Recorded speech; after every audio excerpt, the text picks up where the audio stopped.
1980년대 초 전북 전주의 틀력은 늘 흙냄새가 짙었습니다.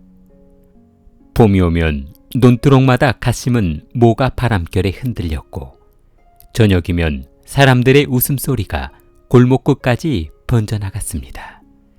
그때 은자는 20살이었고 평생을 함께하겠다며 약속한 남자와 결혼을 올렸습니다.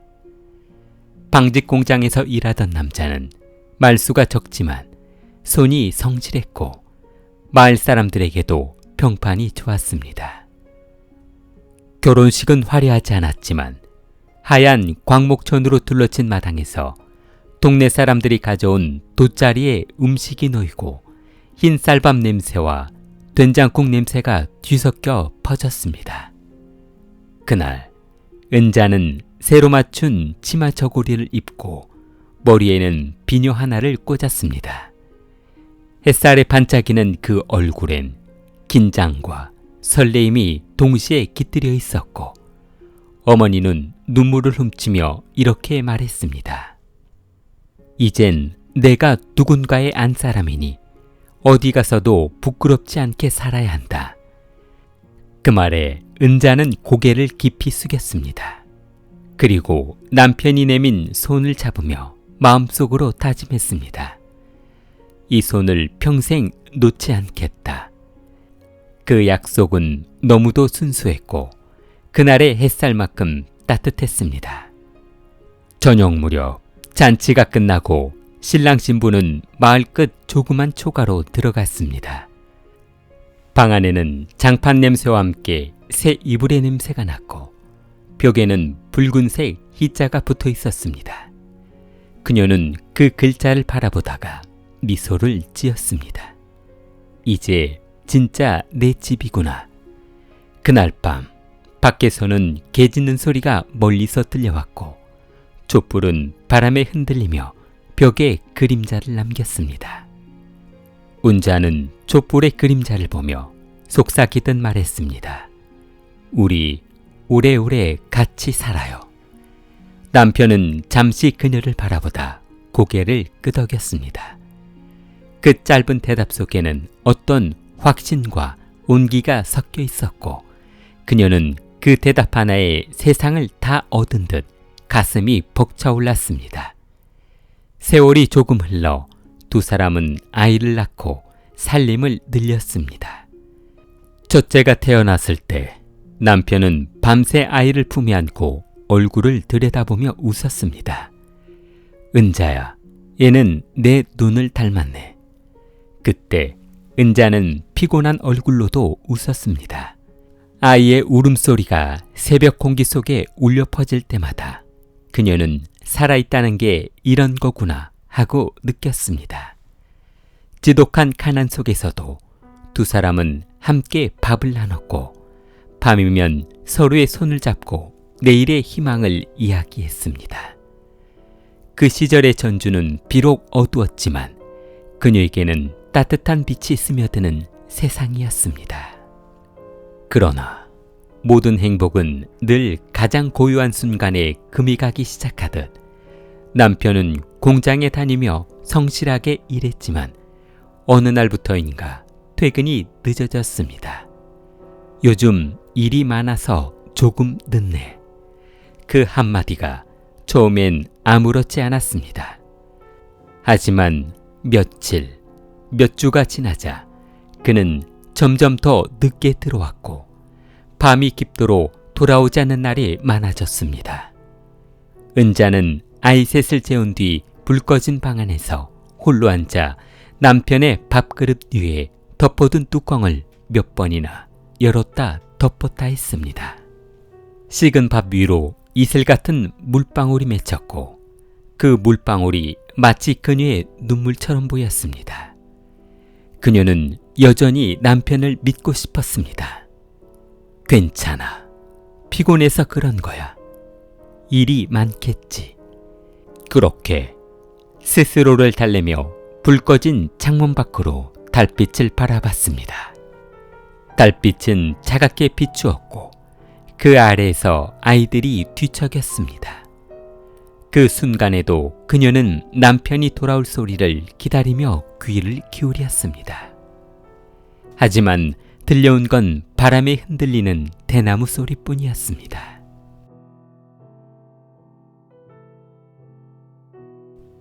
남편의 귀가가 늦어지기 시작한 지 몇 달이 흐르고 그는 여전히 공장에 다닌다고 했지만 어느 날부턴가 옷에 스며든 냄새가 달라졌습니다. 기름 냄새와 함께 알 수 없는 향수 냄새가 섞여 있었고 그 향은 은자의 가슴을 천천히 쪼개는 칼처럼 스며들었습니다. 하루는 아이를 등에 업고 남편이 일한다는 공장으로 찾아갔는데 철문 안에서 쇳소리가 끊임없이 울려 퍼지고 기계의 굉음 소리로 땀에 젖은 남자들의 모습이 보였습니다. 저기요, 김정호 씨 있나요? 그녀의 목소리에 한 남자가 손으로 이마에 땀을 닦으며 고개를 들었습니다. 그는 남편이었습니다. 그는 그녀를 보자마자 얼굴이 굳어졌고 곁에 있던 동료들의 시선이 모여들자 서둘러 다가와 낮은 목소리로 말했습니다. 여긴 왜 왔어? 며칠째 집에 안 들어오니까. 밥은 먹고 다니는지 궁금해서. 일하는데 창피하게 애까지 없고 왜 이래? 창피해요. 내가 당신 아내인데.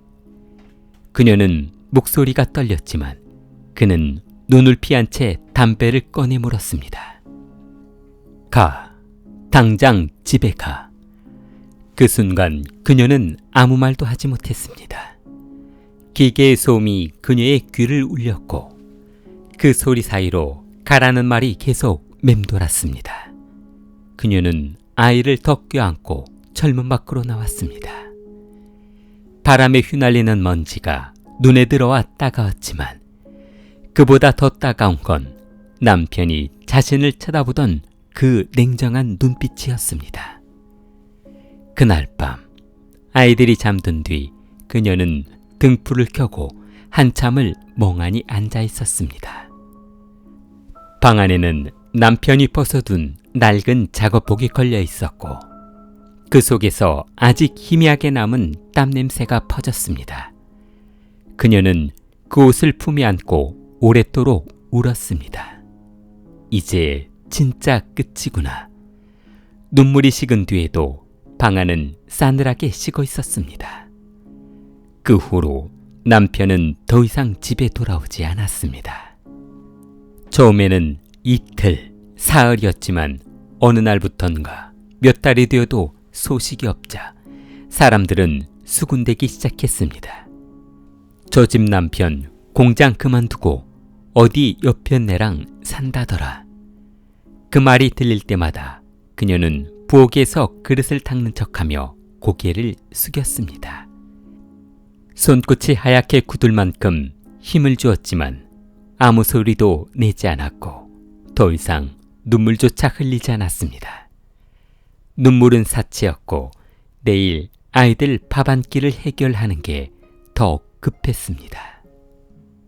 남편이 마지막으로 집에 들렸던 날 아이는 넷으로 늘어났고 그녀는 눈물 없이는 잠을 잘 수 없을 만큼 서러운 하루하루를 보내야만 했습니다. 눈물은 사치였고 내일 아이들 밥 한 끼를 해결하는 게 더 급했습니다. 어느 날 이웃집 아주머니가 찾아와 말을 건네는데 은자씨, 애 넷 혼자 키우기가 힘들잖아.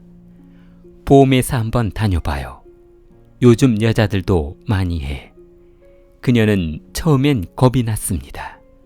낯선 사람들의 문을 두드려 돈 이야기를 하는 일이 자신에게 어울리지 않는다고 생각했지만 먹고 살기 위해선 체면을 따질 여유가 없었습니다.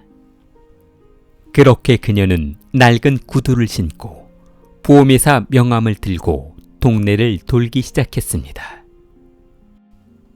안녕하세요. 잠깐 시간 좀 내주실 수 있을까요? 하지만 돌아오는 건 문이 닫히는 소리뿐이었습니다. 찬바람이 볼을 때렸고 손에 들린 명암뭉치가 바람에 흩날렸습니다. 그래도 그녀는 멈추지 않았습니다. 어디선가 들려오는 어린아이의 울음소리에 걸음을 멈추며 나도 저 아이들처럼 우리 애들 웃게 해줘야지. 그렇게 마음을 다 잡았습니다. 밤이 되면 두 다리는 퉁퉁 부어 있었고 신발을 벗을 때마다 발바닥에서 통증이 올라왔습니다. 다음 날이면 그녀는 밥상 위에 얹힌 찬밥을 한 숟가락 뜨며 오늘은 한 건이라도 계약이 되겠지 하며 스스로를 위로했습니다. 하지만 다음 날도 그 다음 날도 아무 일도 일어나지 않았습니다. 한겨울 눈이 쏟아지던 날에는 문 앞에서 미끄러져 넘어졌고 그 와중에도 그녀는 괜찮아요 하며 스스로 일어났습니다. 눈 속에 엎드린 그녀의 손끝은 얼어붙었지만 마음속엔 여전히 희미한 불씨 하나가 남아 있었습니다. 그건 아이들이었고 그 불씨만은 결코 꺼트릴 수 없었습니다. 시간이 흘러 1년이 지나자 남편은 다른 여자와 함께 살며 아이까지 낳았다는 소식이 들려왔습니다. 그 소문을 들은 날 그녀는 부엌에서 밥을 하다 말고 국자를 떨어뜨렸습니다. 뜨거운 국물이 발등에 튀었지만 아픔은 느껴지지 않았고 눈앞이 멍해져 세상이 한순간에 조용해졌습니다. 그래, 그럴 수도 있지. 사람 마음이 변하는 걸 어쩌겠어. 그녀는 그렇게 자신에게 말했지만 그날 밤 쌓아둔 솜잎을 속에서 소리 죽여 울었습니다. 오래 참은 울음은 마른 비처럼 흘러내렸고 그녀는 결국 그 울음 끝에서 현실을 받아들였습니다. 그녀는 더 이상 누구의 아내가 아니라 아이들의 어머니로 살아야 했습니다.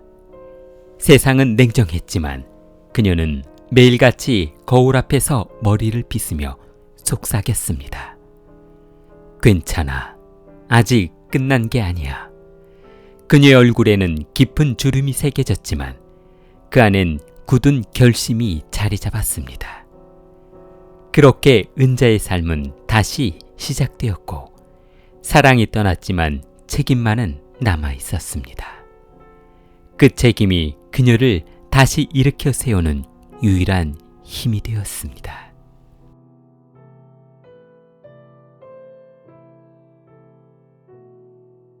세월은 조용히 흐르고 집안의 아이들은 어느덧 자라 있었습니다. 첫째 아들은 18이 되던 해 학교를 그만두었는데 학비며 교복이며 동생들 먹을 밥값까지 감당할 수 없기 때문이었습니다.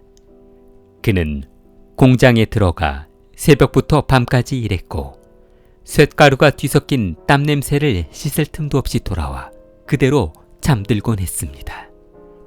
그의 손은 점점 거칠어졌고 손바닥마다 굳은 살이 터져 피가 배어나왔지만 그는 그 손으로 동생들의 학용품을 사서 식탁 위에 조용히 올려두었습니다. 이거 엄마 대신 오빠가 사준 거야. 그 말에 둘째 딸은 눈시울이 붉어졌고 은자는 그 모습을 뒤에서 바라보며 작은 한숨 속에 눈물을 삼켰습니다. 머리가 좋은 둘째 딸은 책을 펴면 금세 외웠고 선생님들은 늘 칭찬했습니다. 하지만 집안 형편상 고등학교를 졸업한 뒤 대학 진학은 어려워 보였는데 오빠, 나 그냥 일할까? 그녀가 물었을 때 오빠는 단호하게 고개를 저었습니다. 안 돼. 넌 꼭 대학에 가야 해. 누군가는 공부를 해야 우리 집이 사람답게 살아.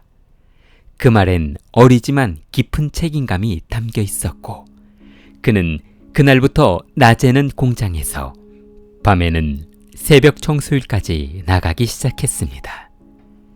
손에 남은 기름때가 아무리 씻어도 지워지지 않았지만 그는 그 손으로 여동생의 등록금을 마련했습니다. 그해 겨울 둘째는 지방대학에 합격했고 합격증을 손에 들고 돌아오던 날 은자는 마당 한가운데에서 엉엉 울었습니다. 그녀의 눈물은 슬픔이 아니라 오랜만에 느껴본 벅찬 감정이었습니다. 우리도 이제 희망이 있구나. 그녀는 떨리는 목소리로 그렇게 말하며 둘째의 손을 꼭 잡아주었습니다. 그 순간 오랜 세월의 고생이 잠시나마 위로받는 듯 했습니다. 하지만 세상은 그렇게 호락호락하지 않았습니다.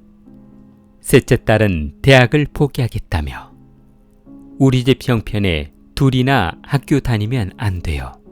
나 그냥 일할래요. 그녀는 고등학교를 졸업하자마자 작은 봉제 공장에 들어갔고 기계 돌아가는 소리에서 하루 종일 고개를 숙인 채 바늘을 움직였습니다. 손끝에 피가 배어들고 눈은 매일 충혈됐지만 그녀는 늘 웃었습니다. 엄마, 나 괜찮아요. 일해서 돈 버니까 기분 좋아요. 그 말에 은자는 아무 대답도 하지 못하고 밤마다 이불 속에서 몰래 울었습니다. 그녀의 눈물은 조용했지만 그 눈물 속에는 고맙다라는 말과 함께 미안하다라는 마음이 뒤섞여 있었습니다. 그러던 중 막내딸은 사춘기에 접어들어 학교보다는 친구들과 어울리는 시간이 많아졌고 밤늦게까지 오토바이를 타고 거리를 돌아다녔습니다. 은자는 그 모습을 보며 밤마다 불안에 시달렸습니다. 얘야, 어디 다녀왔니? 밤길이 위험하다. 엄마나 신경 써. 나 다 알아서 해. 그녀는 점점 엄마의 말을 듣지 않았고 집안의 분위기는 조금씩 무거워 가라앉았습니다. 그나들은 퇴근길에 오토바이 타는 막내를 보고 화를 냈는데 너 지금 뭐 하는 거야? 엄마가 어떤 마음으로 여기까지 버텼는데 막내는 눈을 치켜뜨며 대꾸했습니다. 당신이 뭔데 나한테 이래. 나한테 아버지 대신인 척하지 마. 그 말에 오빠는 아무 말도 하지 못했습니다. 대신 뒤돌아선 그의 눈가가 붉게 젖어갔습니다. 그날 밤 은자는 아이들이 모두 잠든 뒤 홀로 마루에 앉았습니다. 창문 너머로 바람이 불어오고 달빛이 희미하게 비추는 가운데 그녀는 조용히 중얼거렸습니다. 다 내 탓이구나. 내가 부족해서 그런 거야. 그녀는 마루 끝에 쪼그리고 앉아 두 손으로 얼굴을 감쌌습니다. 그 손등엔 세월의 흔적이 짙게 배어 있었고 그 속엔 수많은 겨울과 봄이 지나간 자국이 남아 있었습니다. 그로부터 얼마 뒤 막내는 결국 집을 나가 같이 동거하던 남자와 함께 살기 시작했고 20살도 채 되지 않아 아이를 낳았습니다. 결혼식도 없이 가족의 축복도 없이 그렇게 한 아이의 엄마가 되어버렸습니다. 소식을 들은 날 은자는 시장에서 장을 보다 말고 발걸음을 멈췄습니다. 손에 들고 있던 고추 봉지가 바닥에 떨어졌고 붉은 고추가 골목길을 굴러 내려갔습니다. 그녀는 주저앉아 한참을 울었습니다. 울음소리는 작았지만 그 울음엔 수십 년의 서름이 함께 묻어 있었습니다. 그래도 살아야지. 그녀는 그렇게 중얼거리며 다시 몸을 일으켰습니다. 허리가 굽고 손마디가 부어올랐지만 그녀는 여전히 장바구니를 들고 집으로 향했습니다. 그 길 끝에는 여전히 그녀가 지켜야 할 집, 그리고 아직 남은 가족이 기다리고 있었습니다. 그녀는 하늘을 올려다보며 속으로 중얼거렸습니다. 이 아이들이 언젠가는 웃을 날이 오겠지.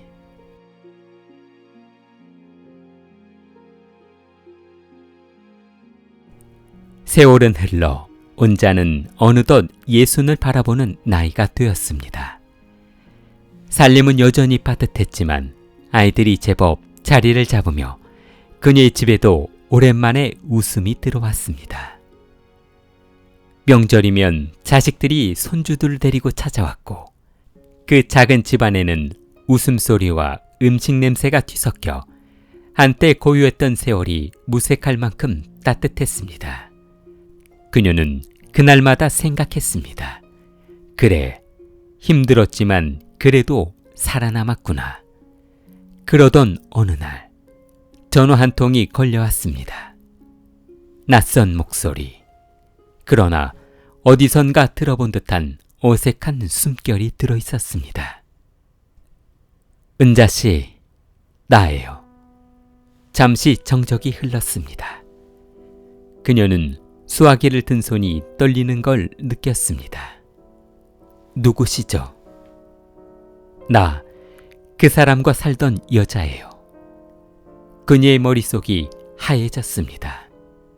그 목소리는 낮고 단호했는데 그 사람 지금 병원에 있어요.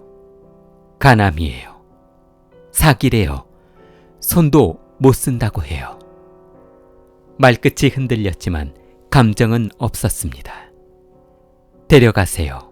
난 이제 못 돌보겠어요. 그녀는 한동안 아무 말도 하지 못했습니다. 수십 년간 연락 한 번 없었던 남편. 그 남자의 이름이 다시 현실로 돌아온 순간 심장은 천천히 조여들었고 가슴 한가운데 오래된 상처가 다시 벌어졌습니다. 왜 나한테 그런 얘기를 해요? 이젠 가족이잖아요. 수십 년을 산 당신이 아내잖아요. 그녀는 전화를 끊고 한참 동안 가만히 앉아 있었습니다. 바람이 창문을 두드리고 오래된 벽시계 초침이 딸깍딸깍 소리를 냈습니다. 그 소리마다 그녀의 기억도 한 장씩 넘어갔는데 그가 떠나던 날의 등, 공장 앞에서 가라던 차가운 목소리, 그리고 홀로 식은 밥을 먹던 자신. 밤이 깊어가자 그녀는 작은 등불 아래에서 자식들에게 그 이야기를 꺼냈습니다. 얘들아, 너희 아버지가 아프대. 순간 방 안이 조용해졌고 큰아들은 입술을 깨물으며 말했습니다. 엄마, 그런 사람은 사람도 아니니 이제 잊어요. 우리를 버리고 떠난 사람이잖아요. 하지만 막내딸은 조용히 중얼거렸습니다. 그래도 아버지잖아요. 죽기 전에 얼굴은 봐야 하지 않겠어요. 그 말에 은자는 아무 대답도 하지 못했습니다. 오래된 기억과 현실이 뒤섞여 그녀는 한참 동안 시선을 바닥에 떨어뜨린 채 손끝을 꼼지락거렸습니다. 그리고 마침내 작은 고개를 끄덕였습니다. 그래, 그 사람도 사람이니까 한 번은 봐야겠지. 며칠 뒤 은자는 병원으로 향했습니다. 그곳의 공기는 싸늘했고 소독약 냄새 속에 생과사가 뒤섞인 기운이 감돌았습니다. 병실 문을 열었을 때 침대 위의 남자는 이미 예전의 그가 아니었습니다. 살이 빠지고 얼굴은 잿빛이었으며 눈가에는 세월이 남긴 깊은 골짜기가 패여 있었습니다. 그녀를 본 남편은 한참 동안 아무 말도 하지 못했는데 그저 입술을 떨며 작게 중얼거렸습니다. 은자. 그 한마디에 그녀의 가슴이 덜컥 내려앉았습니다. 왜 왔어요? 아니, 왜 이제서야? 그녀는 그렇게 말했지만 그의 눈동자에서 이미 세상의 빛이 조금씩 사라져가고 있었습니다. 그녀는 아무 말 없이 그의 머리맡에 앉아 손에 물수건을 쥐고 말없이 그의 이마를 닦았습니다. 그의 피부는 차갑고 뼈처럼 말라붙어 있었는데 그녀는 그 손끝을 바라보며 속으로 중얼거렸습니다. 이 손이 나를 밀어냈는데 이제는 내가 닦아주네. 그녀는 고개를 숙였고 눈물이 베개 위로 한 방울씩 떨어졌습니다. 남편은 힘겹게 눈을 떴는데 은자야, 미안했어. 그땐 나도 겁이 많았어. 그녀는 잠시 눈을 감았다가 떨리는 목소리로 대답했습니다. 됐어요. 다 지난 일이에요. 지금은 그냥 편히 있어요. 그날 이후 은자는 그를 집으로 데려왔으나 병든 몸을 간호하는 일은 쉽지 않았습니다. 밤새 해열제를 먹이고 새벽에는 죽을 끓이며 그의 이름을 불렀습니다. 돈이 없어 병원비를 밀리기도 했고 약값을 아끼려 하루 2끼로 버티는 날도 많았지만 그녀는 포기하지 않았습니다. 그래도 한때는 내 사람이 아니었나. 그 마음 하나로 그녀는 끝까지 곁을 지켰습니다. 남편은 점점 쇠약해져 갔고 어느 날 새벽 마지막 숨을 내쉬었습니다. 그 순간 그녀는 그저 조용히 그의 손을 잡았는데 그 손은 이제 따뜻하지 않았지만 그녀는 놓지 않았습니다. 이제 다 됐어요. 가요, 편하게. 그녀의 눈가를 따라 눈물이 천천히 흘러내렸습니다. 그 눈물은 지난 세월의 미움과 슬픔이 함께 녹아든 이해와 용서의 마지막 흔적이었습니다. 며칠 뒤 장례식이 치러졌습니다. 그녀는 검은 상복을 입고 아무 말도 없이 영정 앞에 서 있었습니다. 사진 속 남편은 젊은 시절 그대로의 미소를 짓고 있었고 그 미소를 바라보며 그녀는 속으로 조용히 중얼거렸습니다. 우리가 이렇게 다시 만날 줄은 몰랐네요. 그래도 이젠 미워하지 않을게요.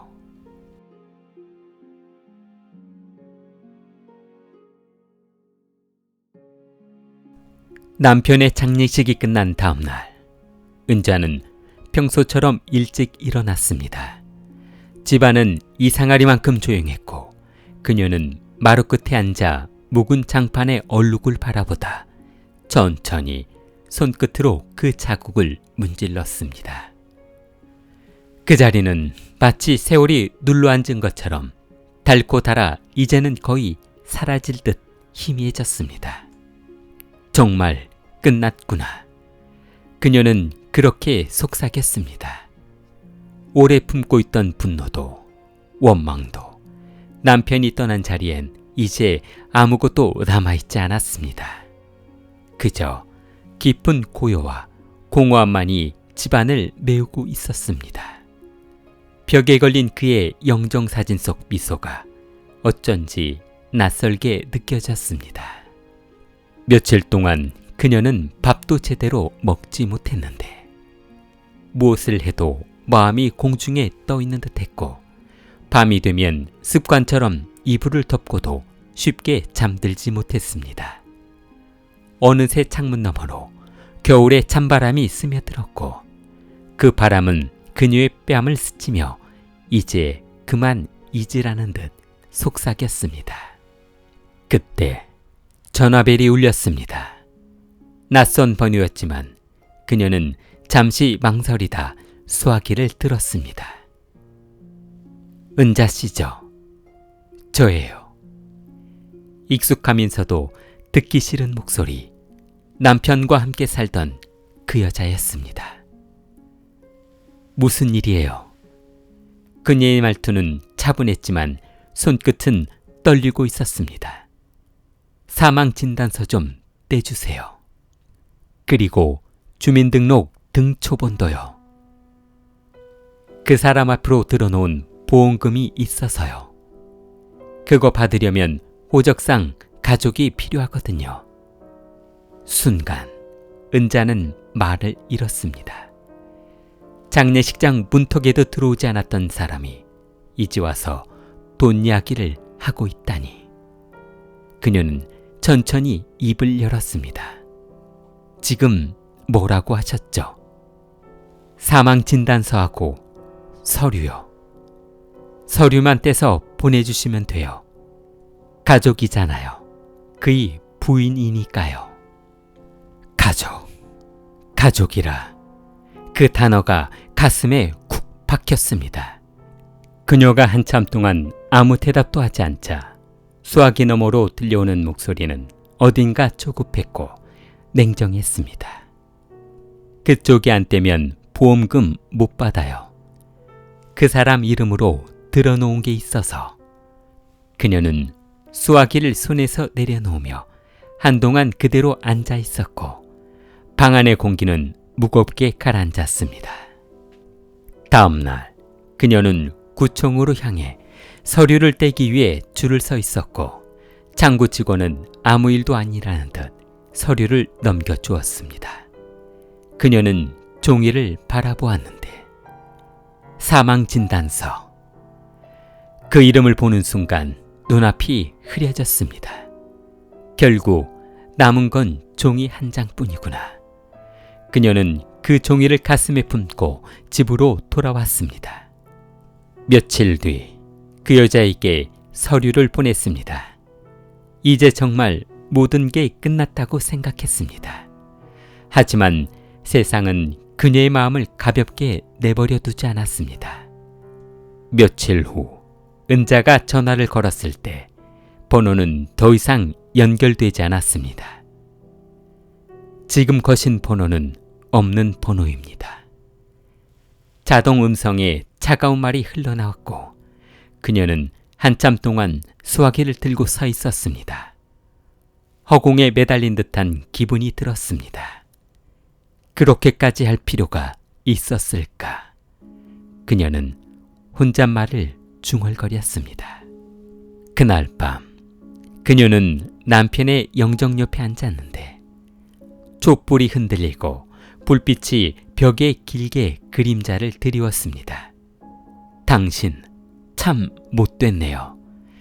이 세상 떠나서도 나한테 이런 일만 남기고 가네요. 그녀는 웃었지만 그 웃음엔 눈물이 섞여 있었습니다. 그녀는 마지막으로 그의 사진을 바라보며 손끝으로 먼지를 닦았습니다. 그래도 이제는 미워하지 않을게요. 나도 내 인생을 살아야지. 며칠 뒤 그녀는 마당에 핀 국화를 잘라 작은 유리병에 꽂아두었습니다. 햇살이 창문을 타고 들어와 방 안을 채웠고 그 빛 속에서 먼지가 천천히 흩날렸습니다. 그녀는 마루 끝에 앉아 커피 한 잔을 들고 중얼거렸습니다. 그래, 이젠 진짜 끝이네. 그 말은 바람에 실려 조용히 흩어졌고 그녀의 얼굴에는 오랜만에 미소가 번졌습니다. 길리를 사랑하는 마음을 좋아요와 구독으로 표현해보세요. 길리였습니다.